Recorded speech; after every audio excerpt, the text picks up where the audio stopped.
upang mangaral ng magandang balita tungkol kay Kristo. Binigyan ako ng Panginoon ng magandang pagkakataon upang maisagawa yun. Ngunit hindi rin ako mapanatag, sapagkat hindi ko natagpuan doon ang kapatid na Tito. Kaya ako'y nagpaalam sa mga taga roon at nagtuloy sa Macedonia. Ngunit, salamat sa Diyos, at lagi niya kaming sinasama sa parada ng tagumpay ni Kristo. Dahil sa aming pakikipag-isa sa Kanya. At sa pamamagitan namin, ay pinalalaganap ng Diyos sa lahat ng dako ang mabahong halimuyak ng pagkakilala sa Kanya. Para kaming mabahong sanyo ng insesong inihahandog ni Kristo sa Diyos at nalalanghap naman ng mga naliligtas at ng mga napapahanga.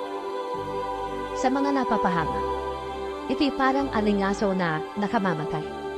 Ngunit sa mga naliligtas, ito'y halimuyak na nagtutulot ng buhay. Sino ang may sapat na